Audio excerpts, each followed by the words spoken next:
নমস্কার বন্ধুরা, pen and paper coaching একাডেমিতে সকলকে স্বাগত। আজকে জ্যামিতিক ত্রিভুজ সংক্রান্ত একটি গুরুত্বপূর্ণ সমস্যা নিয়ে চলে এসেছি।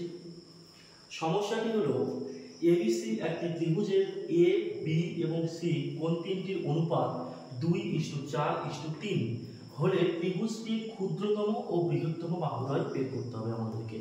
এবার ত্রিভুজের এই সংক্রান্ত সমস্যাটিতে আমরা শুধু একটি লাইন মনে রাখবো বা একটি ট্রিক্স মনে রাখবো, সেটি কি ত্রিভুজের যে কোণটি ক্ষুদ্রতম তার বিপরীত বাহুটি ক্ষুদ্রতম হবে। একই রকম করে ত্রিভুজের যে কোণটি সব থেকে বড় বা বৃহত্তম তার বিপরীতে যে বাহুটি আছে সেটি সব থেকে বড় অথবা বৃহত্তম হবে।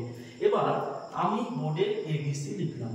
লেখার পরে যেমন ধরো এখানে সব থেকে ক্ষুদ্রতম কোণটি কি আছে, এ কোণটি আছে, কারণ এই কোণটির মান কত আছে, 2 দেওয়া আছে।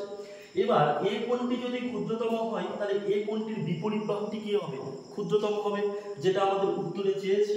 এবার যেমন ধরো আমার বিপরীতে কখনো আমি থাকতে পারি না, আমি বাদে বাকিরা থাকতে পারে। ঠিক একই রকম ভাবে এর বিপরীতে কখনো এ থাকতে পারে না, তাহলে আমরা এটাকে কেটে দিলাম। তাহলে পড়ে আছে কি, আমার পড়ে আছে বিসি। তাহলে বিসি হচ্ছে ক্ষুদ্রতম বাহু। ঠিক একই রকম করে আবার এবিসি লিখলাম। সব থেকে বড় কোণটি কি আছে, সব থেকে বড় কোণটি আছে বি, অর্থাৎ যার ভ্যালু হচ্ছে 4। তাহলে বি কোণটির বিপরীতে কখনো বি থাকতে পারে না, তাহলে বিটাকে আমরা কেটে দিলাম, পড়ে থাকলো কি এসি। তাহলে আমাদের ক্ষুদ্রতম বাহু হচ্ছে বিসি এবং বৃহত্তম বাহু হচ্ছে এসি। তাহলে উত্তর হচ্ছে আমাদের ডি নাম্বার অপশন, বিসি এবং এসি।